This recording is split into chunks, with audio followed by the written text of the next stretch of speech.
সমাবেশের এ পর্যায়ে বক্তব্য নিয়ে আসছেন জাতীয় নাগরিক পার্টি মোহাম্মদপুর থানার প্রতিনিধি আবু সুফিয়ান। বক্তব্য নিয়ে আসছেন আবু সুফিয়ান। যদি মনে করে থাকে আজকের এই আন্দোলন এনসিপির ব্যক্তিগত কোনো দাবির আন্দোলন, তাহলে এটা আপনাদের জন্য একটি ভুল মেসেজ যাবে।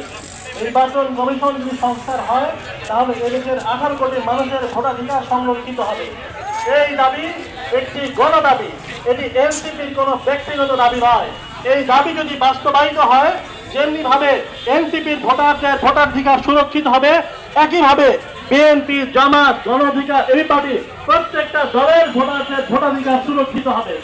আপনারা দেখেছেন নির্বাচন কমিশন যেরকম বিচারিতার আশ্রয় দিয়েছে, কোন অংশে আদালতে নির্বাচন কমিশন মামলা এসে অ্যাপিল করেছে এবং কারো কারো ক্ষেত্রে অ্যাপিল না করে আইন মন্ত্রণালয়ের কোনো ব্যাখ্যা না নিয়ে ঘড়ি করে যে একটা প্রজ্ঞাপন দিয়েছে, এদেশে স্পষ্ট করে আমি সিটি কর্পোরেশনের সামনে সমাবেশে যুক্ত হব।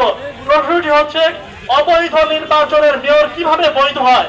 এই উত্তর যদি আমরা পাই, আমরা এই সমাবেশ ত্যাগ করে সিটি কর্পোরেশনের সামনে যুক্ত হব। এই বলে আমি আমার বক্তব্য শেষ করছি। ইনকিলাব জিন্দাবাদ।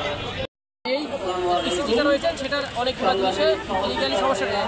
ফোন ধরলো এই ইসি গত 7 মাস 8 মাস ধরে তাদের যে বক্তব্য, তাদের যে আচরণ এবং নির্বাচন রিফর্ম কমিশনার তাদের যে কমিশনের মধ্যে যে প্রস্তাবনা দিয়েছে সেগুলোর সাথে বাদানুবাদ পর্যন্ত ঘটেছে।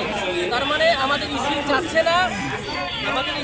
না যে এটা জুলাই পরবর্তী যে মেরামতের রাষ্ট্র সে জায়গায় তারা পুনর্গঠিত হতে চাচ্ছে না।